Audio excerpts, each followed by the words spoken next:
Topic name second language acquisition SLA. ఈ video కింద డిస్క్రిప్షన్లో టెలిగ్రామ్ అండ్ వాట్సాప్ గ్రూప్ ఉంది, ఖలీల్ అకాడమీ సీటెడ్ క్లాసెస్ అని. ఆ గ్రూప్స్లో జాయిన్ అవ్వండి. మీకు క్లాస్కి సంబంధించిన PDFs అనేవి అక్కడ దొరుకుతాయి. Second language acquisition theory. Second language అంటే నేను మీకు చెప్పాను, లాంగ్వేజెస్ అనే టాపిక్ అనేది చెప్పేటప్పుడు సెకండ్ లాంగ్వేజ్ అనేది మన target language, foreign language. So ఈ సెకండ్ లాంగ్వేజ్ అనేది మనం ఎఫర్ట్స్ పెట్టి కాన్షియస్గా పనిచేస్తేనే మనకి వస్తుందన్నమాట. Second language acquisition theory SLAT theory seeks to quantify how and by what processes individuals acquire a second language. The prominent theory of second language acquisition was developed by the University of Southern California's Stephen Krashen. ఇతని పేరు గుర్తుపెట్టుకోండి, very very very important. Second language acquisition థియరీని develop చేసింది Southern California యూనివర్సిటీకి చెందినటువంటి Steven అంటారు, but Google చేస్తే Stephen అని వస్తుంది. So Stephen STEPHEN, Stephen Krashen KRASHEN, Krashen. So ఇతను మనకి సెకండ్ లాంగ్వేజ్ అక్విజిషన్ థియరీని అయితే కనుక్కోవడం జరిగింది. ఓకేనా. Krashen is a specialist in language development and acquisition. Language development and అక్విజిషన్లో ఈ స్టీఫెన్ క్రషన్ అనే అతను స్పెషలిస్ట్ అంట. And his influential theory is widely accepted in language learning community. Language learning community, మనకి ప్రతిదీ ఒక కమ్యూనిటీస్ ఉంటాయి కదా, అలాగే లాంగ్వేజ్ లెర్నింగ్ చేసేటటువంటి కమ్యూనిటీలో ఇతని థియరీస్ అనేవి యాక్సెప్ట్ చేస్తారంట, చాలా ఎక్కువగా యాక్సెప్ట్ చేస్తారని చెప్తున్నారు. ఓకేనా. సెకండ్ లాంగ్వేజ్ అక్విజిషన్ థియరీని తీసుకొచ్చింది ఎవరు, డెవలప్ చేసింది ఎవరు? Stephen Krashen. ఓకేనా. He specialist in language development and అక్విజిషన్లో స్పెషలిస్ట్ ఇతను. సెకండ్ లాంగ్వేజ్ అక్విజిషన్ థియరీని ఇతను కనుక్కోవడం జరిగింది, డెవలప్ చేయడం జరిగింది. ఇతను యూనివర్సిటీ ఆఫ్ సదరన్ కాలిఫోర్నియాకి చెందినవాడు. ఓకేనా. There are 5 main components of Krashen's theory. So మొత్తం 5 మెయిన్ కాంపోనెంట్స్ అయితే ఉన్నాయన్నమాట ఇతని థియరీలో. ఈ సెకండ్ లాంగ్వేజ్ అక్విజిషన్ థియరీలో 5 మెయిన్ కాంపోనెంట్స్ అయితే చెప్పడం జరిగింది ఇతను. అది ఒక్కొక్కటిగా మనం చూద్దాం. First one, the acquisition learning hypothesis. The acquisition learning hypothesis. మీకు లాంగ్వేజ్, భాష అనే టాపిక్ చెప్పేటప్పుడు అక్విజిషన్ ఏంటి, లెర్నింగ్ ఏంటో చెప్పాను. అక్విజిషన్ అనేది మనకి L1 అండి ఎప్పుడు కూడా. అంటే అది మన mother tongue, native language, vernacular language, home language, regional language. So మనం అక్విజిషన్ చేసేటప్పుడు ఎటువంటి ఎఫర్ట్స్ పెట్టాల్సిన అవసరం లేదు. ఫ్రమ్ ఎన్విరాన్మెంట్ న్యాచురల్గా మనకు వస్తుందన్నమాట అక్విజిషన్ అనేది. ఓకేనా. ఎటువంటి సిస్టమేటిక్గా చదవాల్సిన అవసరం లేదు, ఇన్ఫార్మల్గానే మనకు వచ్చేస్తుంది. బట్ లెర్నింగ్ మాత్రం మనకి ఏంటి, ఎప్పుడు సెకండ్ లాంగ్వేజే. లెర్నింగ్ అనేది ఎప్పుడు మనకి సెకండ్ లాంగ్వేజ్ అవుతుంది. దానికి ఫోకస్ పెట్టాలి, కాన్షియస్గా పనిచేయాలి, సిస్టమేటిక్ వేలో ఉంటుంది. సో ఎఫర్ట్స్ అనేవి పెట్టాల్సి ఉంటుంది లెర్నింగ్ చేయడానికి. ఓకేనా. So the acquisition learning hypothesis ఇది మనకి 2 ఫండమెంటల్ థియరీస్ మీద ఫోకస్ చేస్తుందన్నమాట. This hypothesis actually focuses 2 fundamental theories of how individuals learn languages. Krashen's has conducted that there are 2 systems of language acquisition that are independent but related. First one, acquired system. Second one, learned system. క్రషన్ చెప్పాడు ఏమని, 2 systems అనేవి language అక్విజిషన్లో ఇండిపెండెంట్గా ఉంటాయని చెప్తున్నాడు. అవేంటంటే acquired system, learned system. ఓకేనా. So acquired system అంటే ఏంటంటే unconscious accept of language. The acquired system relates to the unconscious accept of language acquisition. When people learn their first language by speaking the language naturally in daily interaction with others who speak their native language, this acquired system is at work. So నేను మీకు చెప్పాను acquired system అనేది ఎప్పుడు ఏంటి, కాన్షియస్గా efforts పెట్టాల్సిన అవసరం లేదు. అది ఆటోమేటిక్గా మనకు వచ్చేస్తుంది, అన్కాన్షియస్గానే మనకు వచ్చేస్తుంది. ఎందుకు వస్తుందంటే, సో ఆ భాష తెలిసిన వాళ్ళు మనతో మాట్లాడుతూ ఉంటారు కాబట్టి, ఇప్పుడు మనకి తెలుగు ఉంది, మన ఫ్రెండ్స్ మన ఇంట్లో వాళ్ళు తెలుగు మాట్లాడుతూ ఉంటే మనకు ఆటోమేటిక్గా ఆ తెలుగు అనేది వచ్చేస్తుంది, ఇంటరాక్షన్ జరుగుతుంది కాబట్టి. ఓకేనా. In this system speakers are less concerned with the structure of their utterance than the act of communicating meaning. So ఈ సిస్టంలో ఏంటంటే మనం ఒక స్ట్రక్చర్డ్ వే అయితే ఉండదు. ఓకేనా. మామూలుగానే మాట్లాడుతూ ఉంటాం, కమ్యూనికేట్ చేస్తూ ఉంటాము. సో క్రషన్ ఏం చెప్తారంటే, ఓవరాల్గా Krashen privileges the acquired system over the learned system. Acquired system అనేది బెస్ట్ అని చెప్తాడు క్రషన్. ఓకేనా. అక్వైర్డ్ సిస్టమ్కి ప్రివిలైజ్ అయితే ఇస్తాడు ఓవర్ ద లెర్నెడ్ సిస్టమ్. అంటే క్రషన్ ఏం చెప్తున్నాడంటే, acquired system better over learned system అంటున్నాడు. ఓకేనా. ఈ ఒక్క పాయింట్ ఇక్కడ very very important. Learned system ఏంటి మీకు అందరికీ తెలిసిందే. లెర్నెడ్ సిస్టమ్ రావాలంటే, లెర్నింగ్ చేయాలంటే ఏంటి, ఫార్మల్ వేలో ఉంటుంది, ఎఫర్ట్స్ పెట్టాలి, ఇది మనకి టార్గెట్ లాంగ్వేజ్ అవుతుంది. ఓకేనా. ఫర్ ఎగ్జాంపుల్ ఇక్కడ ఇచ్చారు చూడండి, studying the rules of syntax అంటే గ్రామర్ యొక్క సెంటెన్సెస్ని సింటాక్స్ అంటాము. Studying the rules of syntax is part of the learned system. So syntax గ్రామర్కి సంబంధించినటువంటి సెంటెన్స్ కాబట్టి అది మనం నేర్చుకోవాలంటే ఫార్మల్ వేలో నేర్చుకోవాలి. అది సెకండ్ లాంగ్వేజ్ అవుతుంది మనకి. ఫోకస్ పెట్టాలి, సిస్టమేటిక్గా చదవాలి, అప్పుడే మనకు వస్తుంది. సో ఓవరాల్గా ఈ అక్విజిషన్ లెర్నింగ్ హైపోథీసిస్లో మన క్రషన్ ఏం చెప్తున్నాడంటే, ఓవరాల్గా అక్వైర్డ్ సిస్టమ్ అనేది best over the learned system అంటున్నాడు. ఓకేనా. అక్వైర్డ్ సిస్టమ్ అనేది మనకి న్యాచురల్గానే వస్తుంది కదా. లెర్నింగ్ సిస్టమ్ అంటే మనం నేర్చుకోవాలి, ఎఫర్ట్స్ పెట్టాలి, కాన్షియస్గా పనిచేయాలి. ఓకేనా. ఇది మనకి acquisition learning hypothesis. Second one, the monitor hypothesis. ముందు ఏం రాశారో చదువుదాం, ఆ తర్వాత మీకు సింపుల్గా అర్థమయ్యేలా చెప్తాను. The monitor hypothesis seeks to elucidate how the acquired system is affected by the learned system. When second language learners monitor their speech, they are applying their understanding of learned grammar to edit, plan, initiate their communication. This action can only occur when speakers have ample time to think about the form and structure of their sentence. ఏమైనా అర్థమైందా? అర్థం కాలేదు కదా. So మీకు సింపుల్గా అర్థమయ్యేలా చెప్తాను చూడండి. సో మనం L2 అంటే ఏంటి, ఇక్కడ మనకి సెకండ్ లాంగ్వేజ్, ఫారెన్ లాంగ్వేజ్. ఎప్పుడైతే మనం L2 సెకండ్ లాంగ్వేజ్ లేదా ఫారెన్ లాంగ్వేజ్ని నేర్చుకోవడానికి ప్రయత్నిస్తుంటామో, సో అంటే అక్వైర్ చేయాలనుకుంటున్నామో, మనకి లాంగ్వేజ్ 2 అనేది, సెకండ్ లాంగ్వేజ్ అనేది పూర్తిగా వస్తుందా? రాదు కదా. ఓకేనా. అక్వైర్డ్ సిస్టమ్ మనం సెకండ్ లాంగ్వేజ్ అనేది నేర్చుకునేటప్పుడు మనకి పూర్తిగా రాదు. ఎక్కడో దిక్కున తప్పులు చేస్తూ ఉంటాం, ఎక్కడో దిక్కున డీవియేషన్ జరుగుతూ ఉంటుంది. ఓకేనా. అలా డీవియేషన్ జరిగితే రెక్టిఫై చేసుకోవడానికి లెర్నెడ్ సిస్టమ్ అనేది మానిటర్గా ఉపయోగపడుతుంది. దాన్నే మానిటర్ హైపోథీసిస్ అంటాం. ఓకేనా. అక్వైర్డ్ సిస్టమ్ అంటే మనకి లాంగ్వేజ్ 2 సెకండ్ లాంగ్వేజ్ అనేది మనం నేర్చుకునేటప్పుడు, ఇంగ్లీష్ నేర్చుకుంటున్నామండి, సెకండ్ లాంగ్వేజ్ మనకి ఇంగ్లీషు. ఓకేనా. అది మన మాతృభాష కాదు, ఫారెన్ లాంగ్వేజే కదా ఇంగ్లీష్ అనేది. L2 నేర్చుకునేటప్పుడు మనకి అంతా పర్ఫెక్ట్గా వస్తుందా? రాదు కదా. ఎక్కడో దిక్కున డీవియేషన్ జరుగుతుంది, ఎక్కడో దిక్కున తప్పులు జరుగుతూ ఉంటాయి. జరిగినప్పుడు ఏంటి, వాటిని రెక్టిఫై చేసుకోవాలి. రెక్టిఫై చేసుకోవడానికి లెర్నెడ్ సిస్టమ్ అనేది ఒక మానిటర్గా పనిచేస్తుంది. దాన్నే మానిటర్ హైపోథీసిస్ అంటాం. సో ఎప్పుడు కూడా ప్రతి చిన్నదానికి కొంచెం ఎక్కడ మిస్టేక్ వచ్చినా, డీవియేషన్ వచ్చినా లెర్నెడ్ సిస్టాన్ని ఉపయోగించకూడదు. అలా అని ఉపయోగించకుండా ఉండకూడదు. 50-50గా మనం ఉపయోగించాలన్నమాట లెర్నెడ్ సిస్టమ్ని మానిటర్గా. ఓకేనా. ప్రతి చిన్నదానికి లెర్నెడ్ సిస్టమ్ దగ్గరికి వెళ్ళి సహాయం అడగకూడదు అని ఓవరాల్గా చెప్పేది.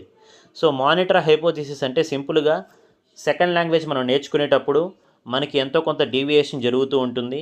డీవియేషన్ జరిగినప్పుడు రెక్టిఫై చేసుకోవాలి. రెక్టిఫై చేసుకునేటప్పుడు లెర్నెడ్ సిస్టమ్ అనేది మనకి ఉపయోగపడుతుంది, మానిటర్గా పనిచేస్తుంది లెర్నెడ్ సిస్టమ్ అనేది. దాన్నే మానిటర్ హైపోథీసిస్ అని చెప్తున్నాడు క్రషన్. ఓకేనా. Next, the natural order hypothesis. Third one వచ్చేసి the natural order hypothesis. This hypothesis argues that there is a natural order to the way second language learners acquire their target language. Research suggests that this natural order seems to be transcend age, the learner's native language, the target language, and the conditions under which the second language is being learned. The order that learner follow has 4 steps. So మీకు క్లియర్గా చెప్తాను చూడండి. Natural order hypothesis అంటే ఇప్పుడు ఈ ప్రకృతిలో ఈ సృష్టిలో ఏదైనా న్యాచురల్గా జరుగుతుంది ఫస్ట్ నుంచి, ఓకేనా? న్యాచురల్గా జరిగేవి అలాగే జరుగుతాయి. ఫర్ ఎగ్జాంపుల్ స్కూల్ పిల్లలు ఉన్నారండి, వాళ్ళకి ఏబిసిడీలు చెప్పేటప్పుడు ఏబిసిడి అని చెప్తారా, లేకపోతే జిఎఫ్ నుంచి స్టార్ట్ చేస్తారా? ఫస్ట్ నుంచే రావాలి కదా. 1 2 3 చెప్తున్నారు, 1 2 3 4 5 6 ఇలా చెప్పుకుంటూ రావాలి, ఓకేనా? అలా కాకుండా నేను 11 నుంచి వస్తానంటే అది న్యాచురల్ ఆర్డర్ కాదు కదా, ఫస్ట్ నుంచే రావాలి, ఓకేనా? 0 1 2 3 ఇలా న్యాచురల్ ఆర్డర్లోనే రావాలి, ఓకేనా? దాని గురించి ఇక్కడ చెప్తున్నాడు అనమాట ఓవరాల్గా. సెకండ్ లాంగ్వేజ్ నేర్చుకునేటప్పుడు కూడా సో న్యాచురల్ ఆర్డర్ అయితే ఉంటుంది, సో ఆ విధంగానే వెళ్ళాలి అని చెప్తున్నాడు. ఏంటి 4 స్టెప్స్ ఉన్నాయంట ఆ ఆర్డర్లో. The order that learner follows has 4 steps అంటున్నాడు. ఏంటంటే దే ప్రొడ్యూస్ సింగిల్ వర్డ్స్తో మనం స్టార్ట్ అవుతుంది. Next they string words together based on meaning not syntax అంటున్నాడు. సో ఫస్ట్ సింగిల్ వర్డ్స్తో స్టార్ట్ అయ్యి ఆ తర్వాత వర్డ్స్ అన్నీ కలిసి ఒక మీనింగ్లా ఫామ్ అవుతాయి, నాట్ సింటాక్స్. సింటాక్స్ అంటే ఏంటి? ఇందాక చెప్పాను, సెంటెన్స్ అనమాట, గ్రామర్కి సంబంధించినటువంటి సెంటెన్స్. సో ఎటువంటి గ్రామర్కి సంబంధించిన సెంటెన్స్ కాకుండా ఆ వర్డ్స్ అన్నీ టుగెదర్ అయిపోయి ఒక మీనింగ్లా ఫామ్ అవుతుంది అని చెప్తున్నాడు, ఓకేనా? They stick words together based on meaning not on syntax. Number 3, they begin to identify elements that begin and end sentences.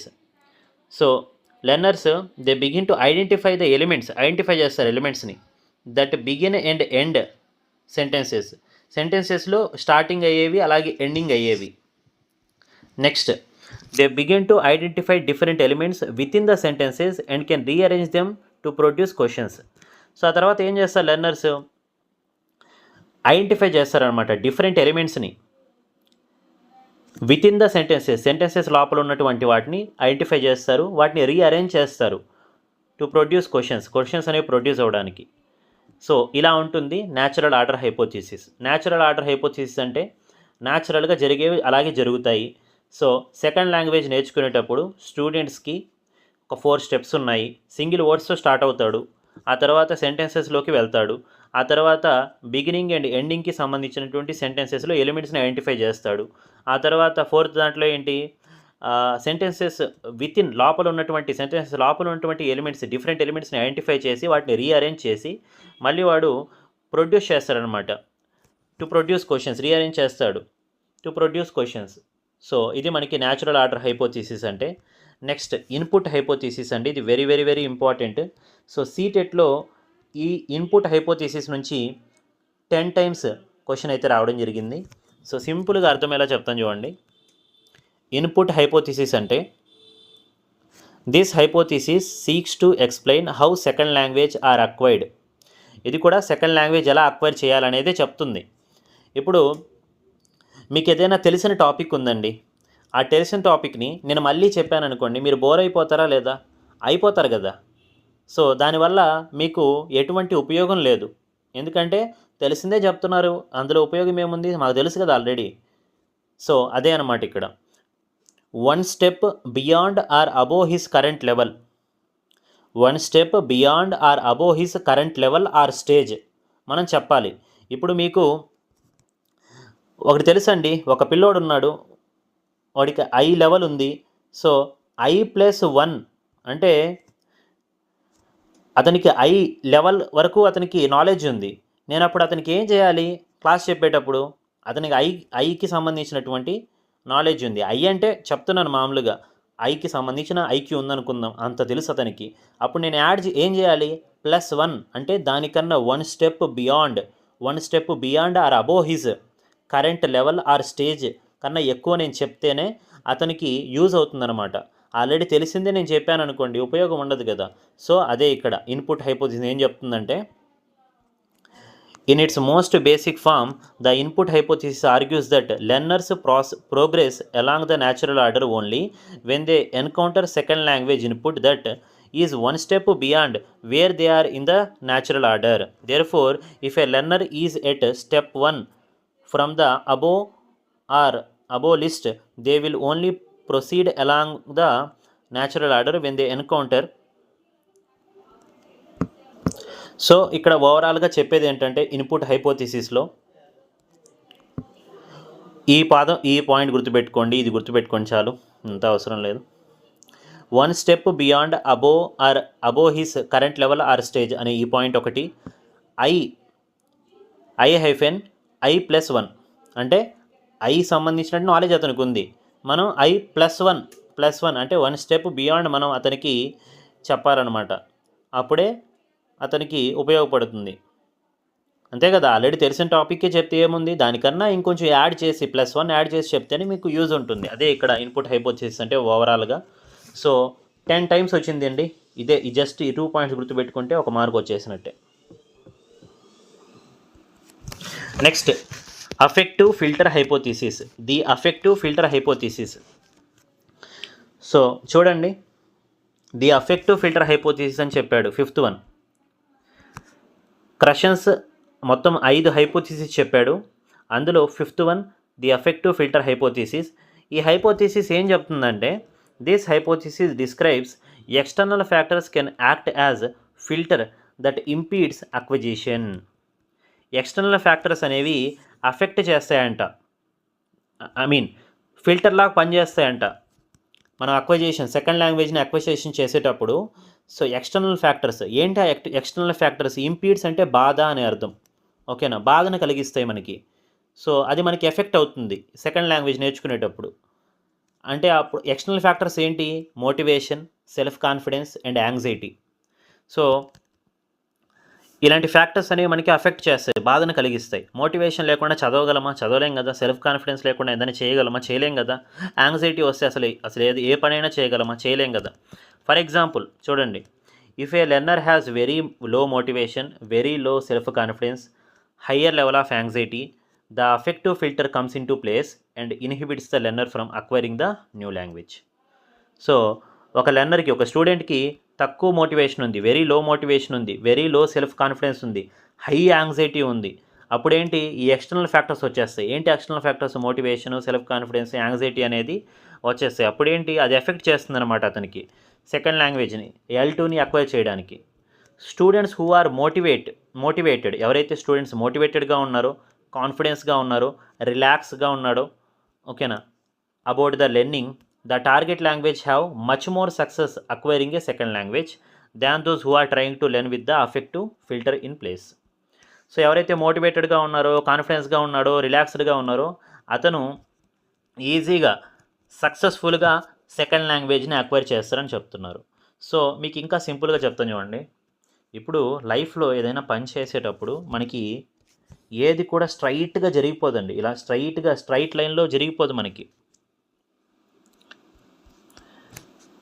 ఏది కూడా మనకి ఇలా స్ట్రైట్ లైన్లో జరిగిపోదు. అప్ అండ్ డౌన్స్ ఉంటాయి లైఫ్లో, ఇలా అప్ అండ్ డౌన్స్ ఉంటాయి, ఇలా జరుగుతూ ఉంటుంది మనకి, ఓకేనా.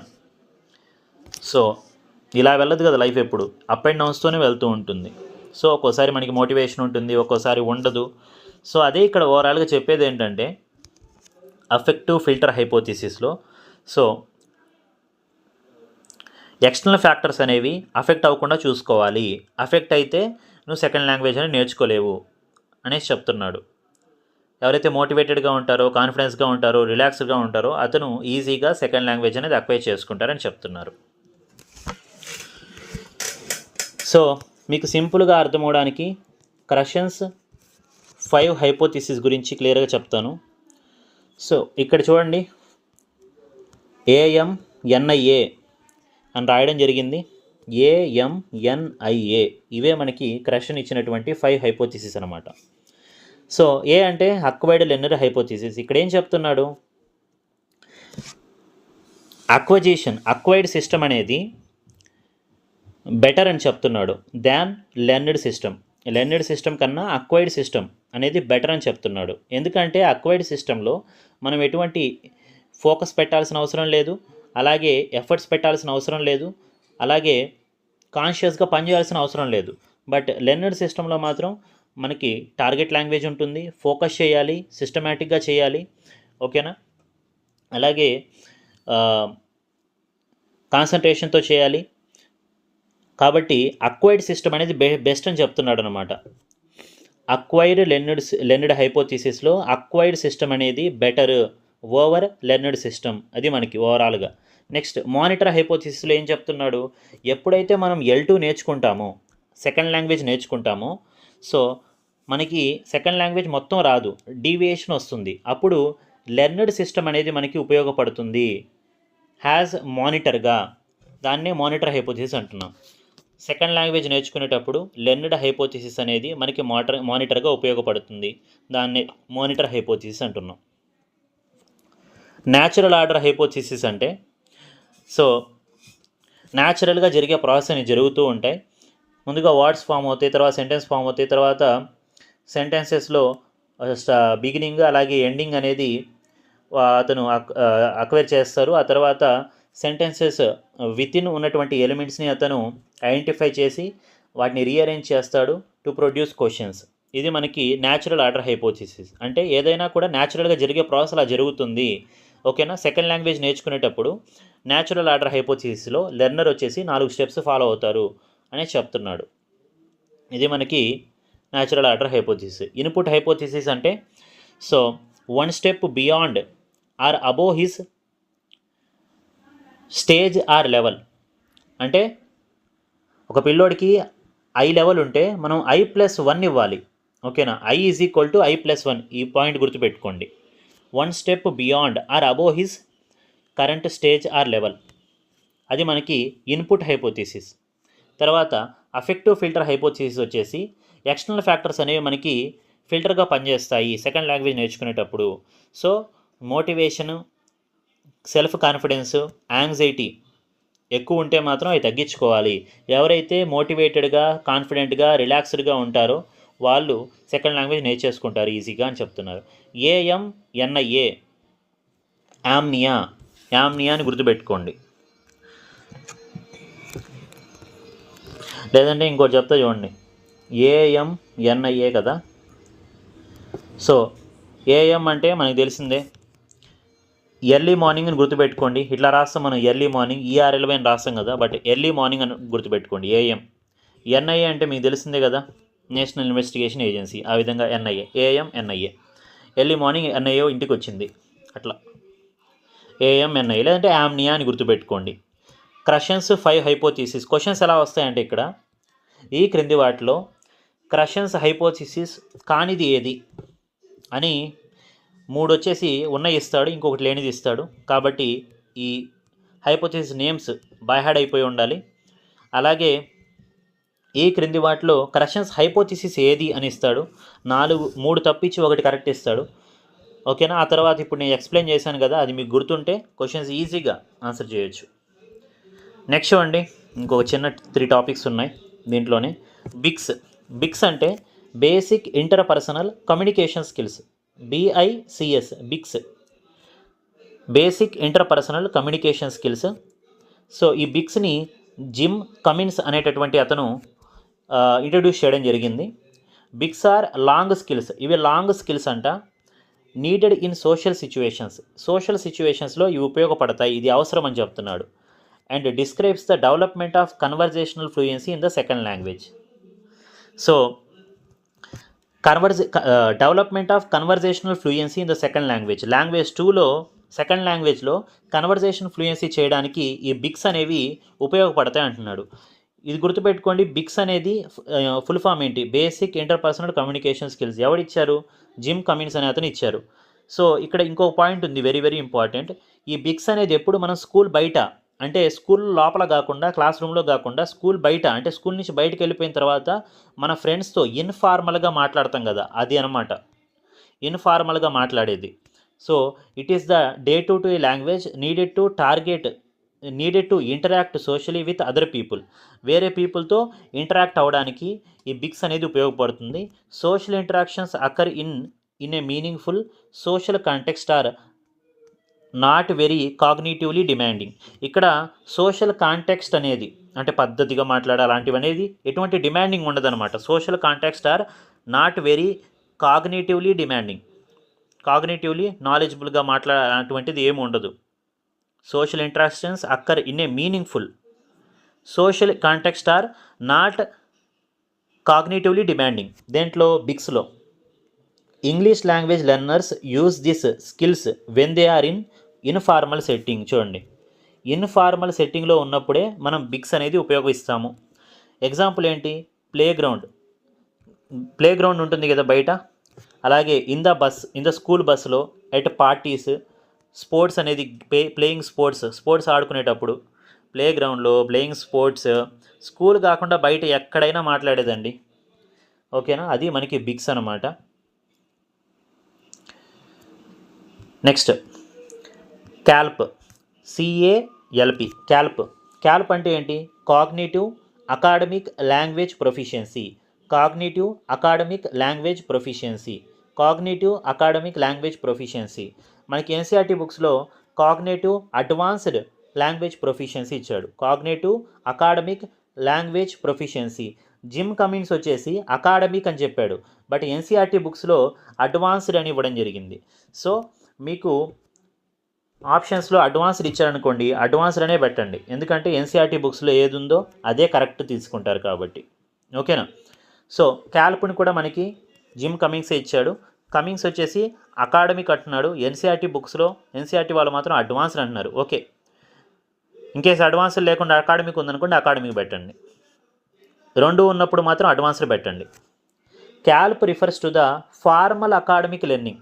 సో చూడండి, ఇది మనకి ఫార్మల్ సెట్టింగ్, అంటే ఫార్మల్గా మాట్లాడాలి, ఇక్కడ ఫార్మల్ సెట్టింగ్ జరుగుతుంది. This includes LSRW about subject or content material. Listening, speaking, reading, writing చెప్పాను కదా మీకు స్టార్టింగ్ క్లాస్ లాంగ్వేజ్ స్కిల్స్లో. సో క్యాల్ప్ అనేది మనకి refers to the formal academic learning గురించి చెప్తుంది. క్యాల్ప్ అనేది పేర్లోనే ఉంది కదా, కాగ్నిటివ్ అంటే ఒక రకంగా నాలెడ్జ్ అని అర్థం, తెలుగులో జ్ఞానం. Academic language proficiency. This includes LSRW subject area content material. It includes such as comparing, classifying, synthesizing, valuing, interfering. Comparing, classifying, synthesizing, valuing, interfering. The language also more cognitively demanding. భాష కూడా కాగ్నేటివ్లీ demanding చేస్తుంది. ఇక్కడ ఎలా పడితే అలా మాట్లాడడానికి ఉండదు. మనం నాలెడ్జ్తో ఫార్మల్ వేలో ఇక్కడ జరుగుతుంది కాబట్టి ఇంటరాక్షన్ అనేది. ఇది స్కూల్ లోపల జరుగుతుందండి. స్కూల్లో ఎలా పడితే అలా మాట్లాడతాం, మనం మాట్లాడం కదా. So the language also becomes more cognitively demand చేస్తుంది. లాంగ్వేజ్ అనేది, భాష అనేది కాగ్నేటివ్లీ డిమాండింగ్. కాగ్నేటివ్ అంటే జ్ఞానం అని, కాగ్నేటివ్లీ డిమాండింగ్, ఫార్మల్ సెట్టింగ్. ఓకేనా. ఇక్కడ మీరు గుర్తుపెట్టుకోవాల్సింది క్యాల్ప్ అంటే ఫుల్ ఫామ్ ఏంటి? Cognitive academic language proficiency. Gym comics ప్రకారం, ఎన్సీఆర్టీ ప్రకారం అయితే cognitive advanced language proficiency NCERT books ప్రకారం. క్యాల్ప్ అనేది స్కూల్ లోపల జరుగుతుంది. ఫార్మల్ సెట్టింగ్ ఇది. ఓకేనా. మోర్ కాగ్నేటివ్లీ డిమాండింగ్, లాంగ్వేజ్ అనేది మోర్ కాగ్నేటివ్లీ డిమాండింగ్ ఉంటుంది. So it includes LSRW, it includes comparing, classifying, synthesizing, valuing, interfering. ఇదే మనకి క్యాల్ప్ గురించి. బిగ్స్ అంటే బేసిక్ ఇంటర్పర్సనల్ కమ్యూనికేషన్ స్కిల్స్. చూడండి సింపుల్, ఇంకోటి చెప్తాను చూడండి. బిగ్స్ కదా, బి అంటే ఏంటి? బయట, అంటే స్కూల్ బయట ఎలా మాట్లాడతాం ఫ్రెండ్స్తో? ఇన్ఫార్మల్గానే మాట్లాడతాం. ఓకేనా. ప్లే గ్రౌండ్లో, స్పోర్ట్స్లో, పార్టీస్లో ఇన్ఫార్మల్గానే మాట్లాడతాము. ఓకేనా. ఇక్కడ not very cognitively demanding, social context అనేది నాట్ వెరీ కాగ్నేటివ్లీ డిమాండింగ్ అనమాట. ఇది డే టు డే లాంగ్వేజ్ అనమాట. ఇది మనం మాట్లాడేది సెకండ్. ఇక్కడ బిగ్స్లో స్కూల్ బయట మాట్లాడేదంతా డే టు డే లాంగ్వేజ్ అనమాట. Interact social with other people. So ఇలా సింపుల్ కీవర్డ్స్ గుర్తుపెట్టుకోండి, మొత్తం చదవాల్సిన అవసరం లేదు. నెక్స్ట్ CALLA అంటే cognitive academic language learning approach model. Cognitive academic language learning approach LLA. So it is a instructional model that was developed to meet the academic needs of learning English as a second language. ఇంగ్లీష్ని second లాంగ్వేజ్గా learn చేయడానికి ఇది ఒక instruction మోడల్ని develop చేయడం జరిగిందనమాట. Academic needs of English లాంగ్వేజ్ని so second లాంగ్వేజ్గా మనం నేర్చుకోవడానికి. First preparation. సో ఇక్కడ మొత్తం టీచర్ చేస్తాడు ఈ పనులన్నీ. Cognitive academic language learning approach. Teacher concentrates on specific learner intonation by finding out more about their background and take a look at how learners previously approach an academic task. Preparation అండి. So ఇప్పుడు ఒక స్కూల్కి వెళ్ళినప్పుడు వాళ్ళు ఏదో ఒకటి మనకి test పెడతారా లేదా? ఇప్పుడు స్కూల్స్లో అడ్మిషన్ తీసుకునేటప్పుడు ఒక టెస్ట్ ఏదో పెడుతున్నారు. సో అదేవిధంగా అతని బ్యాక్గ్రౌండ్ ఏంటి, అతను ఎంతవరకు చదివాడు ఏంటి అనేది ముందు ప్రిపరేషన్ కోసం వాళ్ళకి ఒక టెస్ట్ లాగా పెట్టడం, ఇలా చేయడం జరుగుతుందన్నమాట ఈ ప్రిపరేషన్లో. Presentation. The teacher incorporate the right learning strategies for a specific task using various strategies to make new content for the learner. So learner కోసం ప్రజెంటేషన్స్ అనేవి అతను చేసుకుంటాడు. టీచర్ ఎలా చెప్పాలి, ఎలా చెప్తే వాళ్ళకి అర్థమవుతుంది. అతను పీపీటీస్ తయారు చేసుకుంటాడు, PDF తయారు చేసుకుంటారు. అతని ఇష్టం, ఇంకా ఏదైనా తయారు చేసేసుకుంటాడు. ఓకేనా, పవర్ పాయింట్ ప్రజెంటేషన్స్ అలాంటివన్నీ. Next practice. Learners will then practice the strategy on this tasks with the new content information practice learning. So ఆ తర్వాత టీచరు ఆ ప్రజెంటేషన్ ఇస్తాడు కదా క్లాస్లో, ఇచ్చిన తర్వాత ఇవి స్టూడెంట్స్ ప్రాక్టీస్ చేస్తారు, ఆ న్యూ కంటెంట్ని తెలుసుకుంటారు మొత్తము. ఆ తర్వాత లెర్నింగ్ చేస్తారనమాట దాన్ని. తర్వాత evaluation. The teacher will evaluate how will they worked. ఆ తర్వాత టీచర్ అనేవాడు మూల్యాంకనం చేస్తాడు, ఇది పనిచేస్తుందా లేదా, నేను చెప్పినటువంటి స్ట్రాటజీ పనిచేస్తుందా లేదా. So cognitive academic language learning approach CALLA. Preparation, presentation 3P అనమాట. అంటే preparation, presentation, practice, evaluation. So ఇంతటితో మనకి సెకండ్ లాంగ్వేజ్ అక్విజిషన్ అనే టాపిక్ అయితే కంప్లీట్ అయింది.